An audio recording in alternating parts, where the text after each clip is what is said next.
not amazing, but he'll catch you slipping if you fall asleep on him. The Prive? Yeah. Are you like trying to tell me to try or something? I'm just telling you to watch your back. He's a rusher. One peek in window.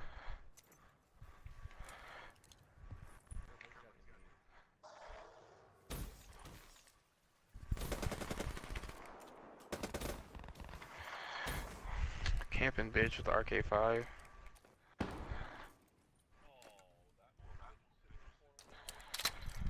God, I'm seeing marshals a lot. No, you're not. Pick up my shit. Get him, bro. I see you with that.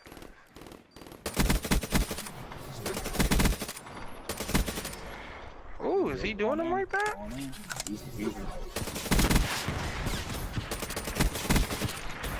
Ooh. He just aced it.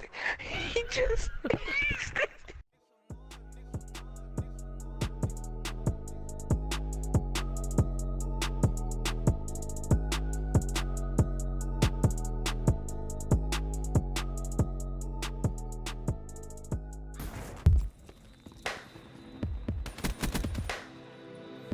What's up, y'all? It's your boy, and after not posting for a while, I am back once again to give my opinion on the newest Call of Duty. And, well, what do y'all expect me to say? You've heard it from all your favorite COD YouTubers. This game sucks. Quick note on the gameplay now. I'm playing Safeguard on Breach. I go 108 and 30. The gameplay is kind of long, so I trimmed it up, which is why you see it jump from one part of the game to another. Now, let's get back on topic here. I'm just gonna be honest. I tried my hardest to like this game. I really did. It had me conflicted for a long time, but it's just not good, man. The only reason I even decided to give it a chance in the first place was because I got a beta code, and I played the beta, and it was alright. And also, I wanted the remaster, but nope, garbage game. I fell for it again. Damn it, Activision, you got me again. 2 years in a row. You know, I don't know why I keep falling for this beta BS with COD games. I should have learned from last year that betas don't mean shit to Activision. That's just how they pull people in. But I guess they tricked me with the placement of the beta this year. You know, last year the beta was during the summer, and this year it came out a few weeks before the actual game. And I remember sitting in my room thinking, man, this isn't a beta. The game comes out in a few weeks. I mean, we're playing a demo of the full game, basically. I mean, how much can you really change in a couple weeks? But man, was I wrong. But I mean, I guess I can't really blame the developers for the huge change. It was more sort of a reactionary move after the YouTube community completely ripped this game apart. And let me start with the fact that I thought the beta of this game wasn't bad. A lot of YouTubers came out the gate shitting all over this game during the beta, and I remember playing the beta and then watching people on YouTube complain about shit that I just wasn't experiencing or just wasn't that big of an issue. First, let me start by saying this. The sniping in the beta was ridiculous, to the point of being somewhat broken. Okay, very broken. I can admit that. However, it was also incredibly fun for me and a lot of other people. And I think about it like this. I figure, if you have a game this ridiculous with jetpacks and all this other crazy shit, why not just go full blast and make it as crazy as possible, you know? At least you can get some fun out of it. But I guess I was in the minority there, because first thing that got patched was the snipers. Now, second, just like the BO3 beta, they reeled me in with solid hit detection. I heard people complain about how this game was Ghost in space because of how fast you die, and to be honest, I didn't think that was a bad thing. Ghost had some of the best hit detection in the COD game since MW2, which was part of the reason why you died fast, because all of your bullets were connecting. And if you would have asked me which game had better hit detection back when this game was in beta, Infinite Warfare or Black Ops 3, I would have said Infinite Warfare. This game had that classic Infinity War hit detection that I've been craving for 2 years now, and it felt great. Now, out of all the 3 Jetpacker CODs, I was strongly behind the idea that this was the best one. Now, let's talk about the movement of this game. Definitely much faster paced than Black Ops 3. Infinite Warfare's movement is a blatant rip-off of Black Ops 3, I can admit that, but it's like they took it and rammed it up to 11. This game moves fast, and if you try to play a boots-on-the-ground game, or even Black Ops 3 after playing this game for a while, you feel like you're moving in quicksand.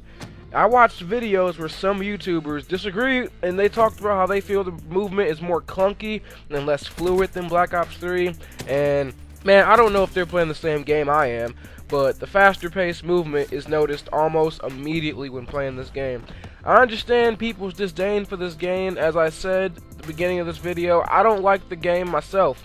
But if you're gonna hate a game, at least hate on it for the real reasons, you know? And I will give this game its due props on things I feel it did right, and I will call Infinity Ward out on the things they messed up on.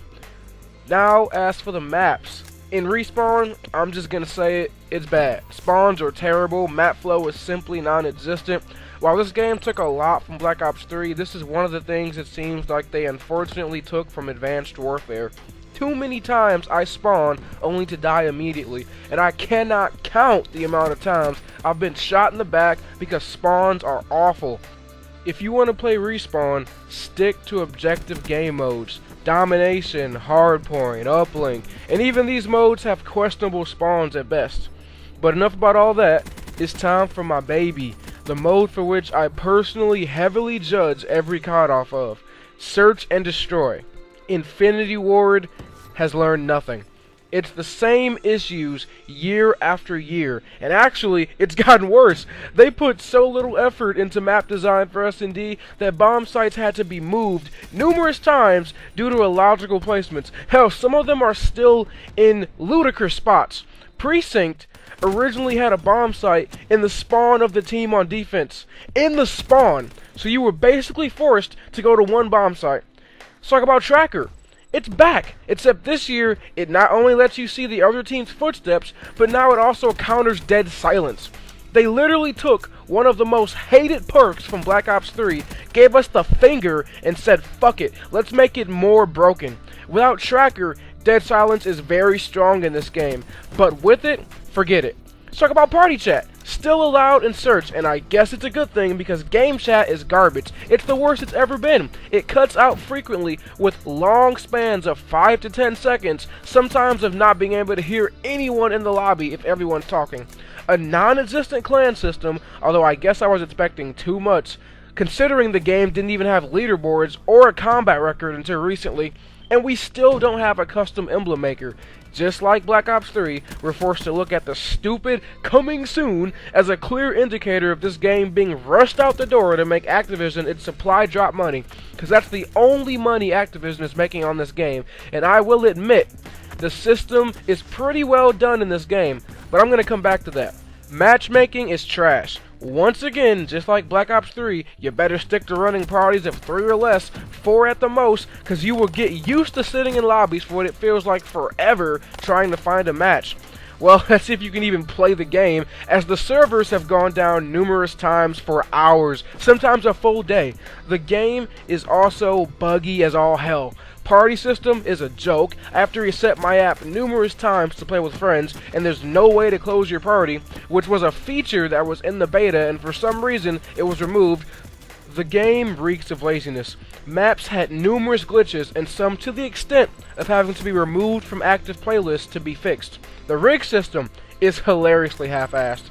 Nowhere near the extent and creativity and customization options of Black Ops 3. Not to mention the Synaptic rig has a broken hitbox. So bad, in fact, that it was banned in competitive play. And speaking of competitive, the competitive playlist is a joke. Nothing is banned, and they just recently changed the game modes to CWO variant. So it's basically a 4v4 pub mode with no ranking system, and the playlist is essentially dead. Kill streaks are garbage, and calling cards and emblems are trash, boring and plain, with little to no thought put into most of them. Now, there are a few exceptions, like some of the moving calling cards are pretty cool, and also some of the camos, but there is no option to make a custom camo. And now for the weapons. If we speak only about the base variants, then there's not much to talk about. The maybe 4 or 5 weapons that are good completely overshadow the rest of the guns, leaving you with a collection of useless weapons. The attachments are fine. Granted, Hollow Point does get a little annoying, but nowhere near the scale of High Caliber from Black Ops 3. And I don't know what the fuck Infinity Ward was thinking with these lethals and tacticals, but it's insane. You think the Shock Charge and Bouncing Betty combo was bad, you haven't seen anything yet, my friend. But now, let's talk about the supply drop system. In my opinion, this is the best system we've seen so far out of the 3 CODs that had them. You have your base supply drops, common for 10, rare for 30, standard shit. But now you also have other ways of unlocking weapons as well. The Prototype Lab allows you to purchase weapons using salvage earned through your gameplay by completing mission team challenges and ranking up. Also, if you're a season pass holder, you get a daily bonus of keys and salvage. Not to mention, just by ranking up your mission team, you will get some weapons automatically unlocked. Now, where they lose me is that there is a collection of weapons that are only unlocked by supply drops, which I don't agree with. But even with the newly overhauled supply drop system, the game suffers from AW syndrome. Variants, the same thing that killed Advanced Warfare for me and a lot of other people, returns in this game. Common, legendary, rare, and epic weapon variants that range from trash to completely broken. However, unlike Advanced Warfare, these variants become insane relatively fast. There are 2 variants of the Mauler LMG that makes the gun a 2-shot kill. One of the variants, by the way, makes the gun shoot a vertical column of bullets. There's a variant of the ERAD SMG that turns it into the EM1 from Advanced Warfare basically, except it's ridiculously overpowered. The NV4 Assault Rifle has a variant with an infinite range, and the Longbow Sniper has one with infinite breath holding. Logic has been completely thrown out the window. Now, real fast, I'm going to talk about the campaign because I have to give Infinity Ward props on what was an enjoyable and well done campaign. The story, while not the best, was passable enough, but the gameplay itself is fun and exciting, and I love all of the side missions, and there aren't many games I can say that about.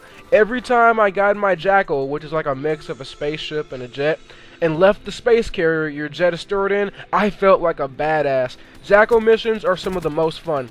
Now, I'm not a huge fan of the space combat, mainly because there's little to no cover, so you often find yourself being pelted with bullets from every direction with no way of protecting yourself. However, I do love the grappling hook executions. They are really cool.